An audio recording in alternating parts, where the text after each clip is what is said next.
नमस्कार दोस्तों, study IQCS में आप सभी का बहुत बहुत स्वागत है। आज 2 मई है और 2 मई से रिलेटेड जितनी भी इम्पोर्टेंट न्यूज़ें हैं हम उन सभी न्यूज़ों को कवर करेंगे। साथ में इनसे रिलेटेड इम्पोर्टेंट फैक्ट भी देखेंगे। तो चलिए वीडियो को शुरू करते हैं। हमारा आज का पहला क्वेश्चन है, अंतर्राष्ट्रीय श्रमिक दिवस किस दिन मनाया जाता है?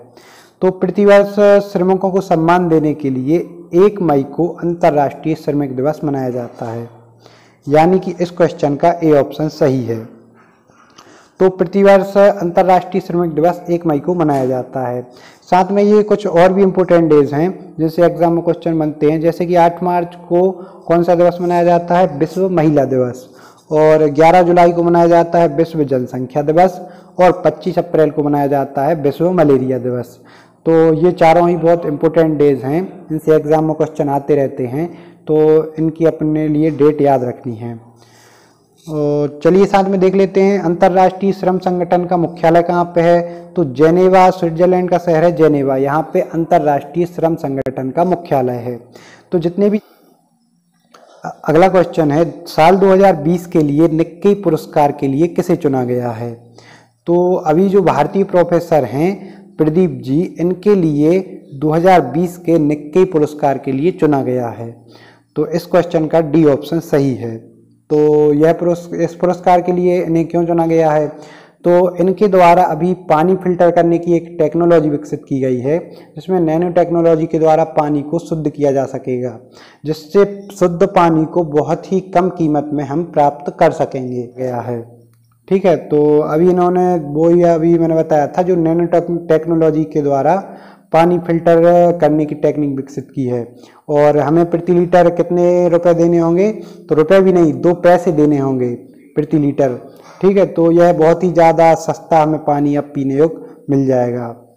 और इनके लिए अभी जो देश के सर्वोच्च नागरिक सम्मान होते हैं, उनमें से चौथे नंबर का सम्मान होता है पद्मश्री, उससे भी इन्हें सम्मानित किया जा चुका है। और अभी यह पुरस्कार दिया किन लोगों को जाता है? जो एशिया के विकास में जो कार्य करते हैं बेहतर भविष्य के लिए, उन्हें यह पुरस्कार दिया जाता है।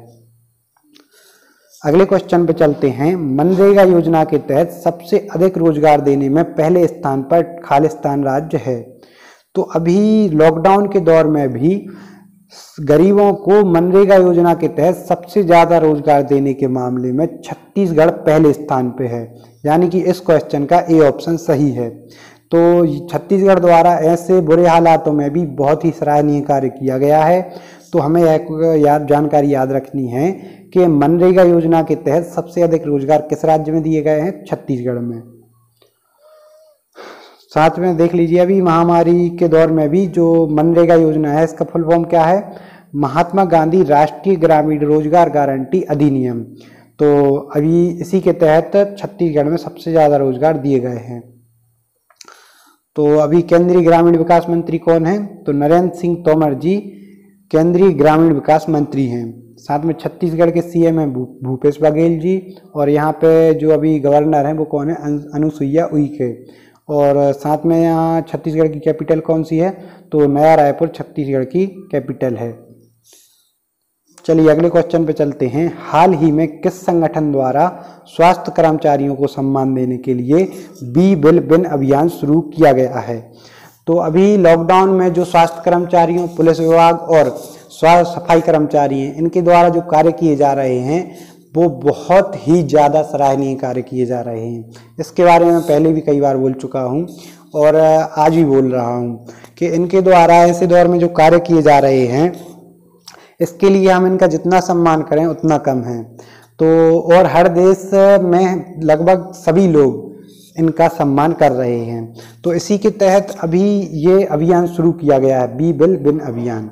यह किसके द्वारा शुरू किया गया है? तो जो फुटबॉल की जो अंतर्राष्ट्रीय संस्था है फीफा, इसके द्वारा यह अभियान शुरू किया गया है। ठीक है, तो हमें याद रखना है कि बी बिल बिन अभियान फीफा के द्वारा शुरू किया गया है। तो वर्तमान में अभी फीफा के अध्यक्ष कौन है? तो इन्फेंटिनो जी अभी फीफा के अध्यक्ष हैं। और अभी फीफा का मुख्यालय कहाँ पे है? ज्यूरिख में, स्विट्जरलैंड के शहर ज्यूरिख में। और इसकी स्थापना हुई थी 21 मई 1904 में। तो आपको याद रखना है कि तो एक तो फीफा के जो अभी मुख्यालय है वो तो है ज्यूरिख में, और यहाँ के अध्यक्ष कौन है फीफा के, इन्फेंटिनो जी। और साथ में जो अन्य संगठन हैं इनके भी मुख्यालय देख लेते हैं, क्योंकि मुख्यालय से एग्जामों क्वेश्चन बनते हैं।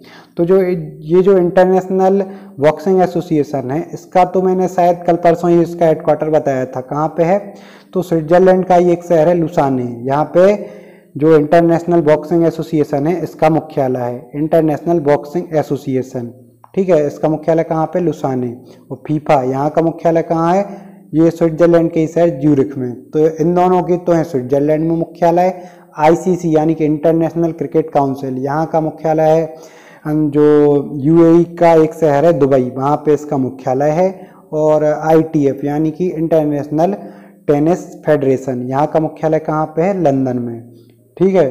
तो जो संगठन होते हैं उनके हमें मुख्यालय याद रखने हैं।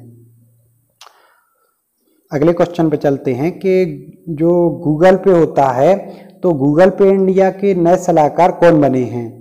तो जो अभी गूगल पे इंडिया के नए सलाहकार बने हैं वो हैं शिखा शर्मा जी, यानी इस क्वेश्चन का सी ऑप्शन सही है।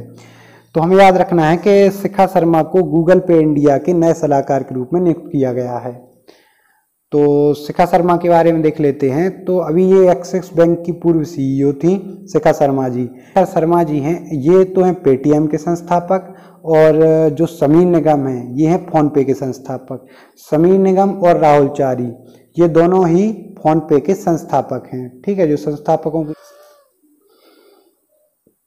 हमारा अगला क्वेश्चन है, हाल ही में कौन सा कार्यक्रम दुनिया में सबसे ज़्यादा बार देखा जाने वाला कार्यक्रम बन गया है।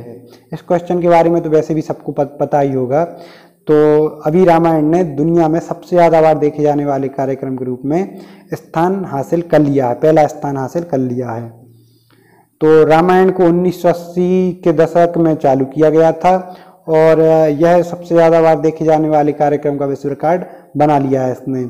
और 16 अप्रैल 2020 को तो इसने बिल्कुल सारे रिकॉर्डों को तोड़ दिया था।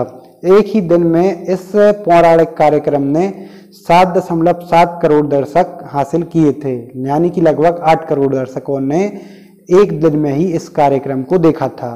और इस कार्यक्रम को किसके द्वारा बनाया गया था, तो रामानंद सागर जी हैं, उनके द्वारा ऐसे लिखा गया था और निर्देशित भी किया गया था, ठीक है। और इससे पहले 2003 में इसी कार्यक्रम ने दुनिया में सबसे ज़्यादा बार देखा जाने वाला पौराणिक कार्यक्रम का जो वर्ल्ड रिकॉर्ड है इसे भी हासिल कर लिया था, और Limca book of world record में भी इसका नाम दर्ज किया गया था।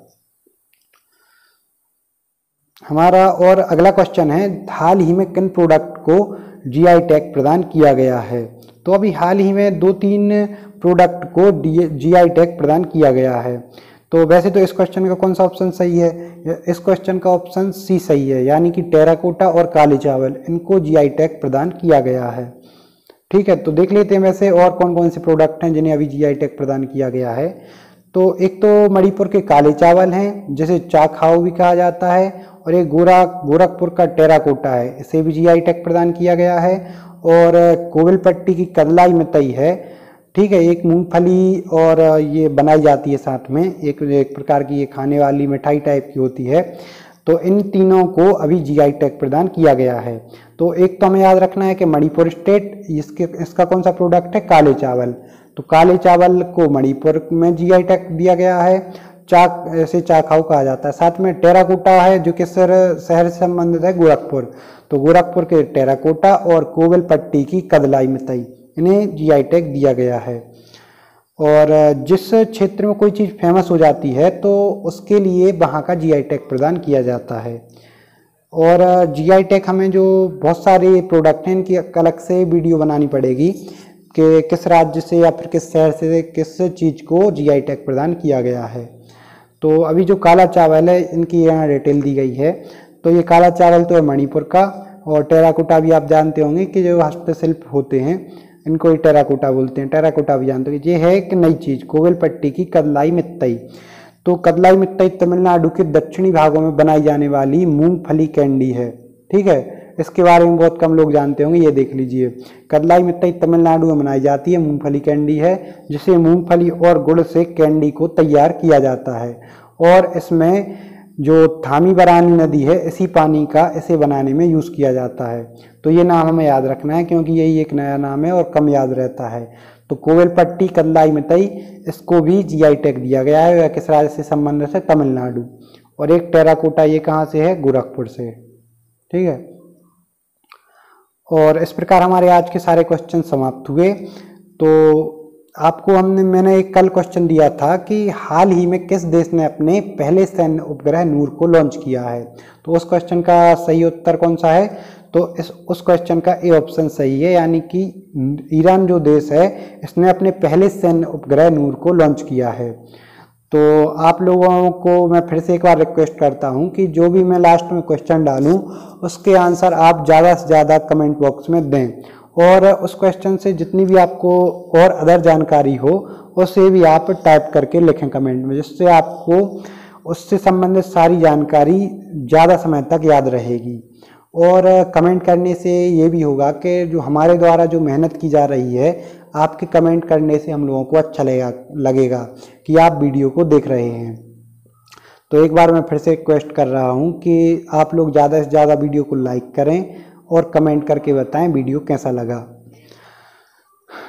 तो कल का क्वेश्चन है, मतलब आज का क्वेश्चन है कि एयरटेल ने अपनी कार्य क्षमता बढ़ाने के लिए किस कंपनी के साथ $1 बिलियन के समझौते पर हस्ताक्षर किया है। इसका कमेंट में आंसर दें, और इस क्वेश्चन से रिलेटेड जितनी भी आपको जानकारी हो उसे भी आप कमेंट में टाइप करें। ठीक है। वीडियो आपको पसंद आया हो तो इसको लाइक ज़रूर करें। वीडियो देखने के लिए बहुत बहुत धन्यवाद। लॉकडाउन में एक बार मैं फिर रिक्वेस्ट कर रहा हूं कि जो गवर्नमेंट की जो गाइडलाइन है उनको फॉलो करें, और मोदी जी द्वारा देश में अभी 14 दिन का लॉकडाउन और बढ़ाया गया है। तो देश के लिए साथ साथ में पूरे विश्व के लिए ही संकट की घड़ी है, तो कृपया परेशान ना हों। और दुख का समय तो है ही, लेकिन फिर भी क्या कर सकते हैं। तो लॉकडाउन का पालन करें और घर पे रहें, स्वस्थ रहें। धन्यवाद।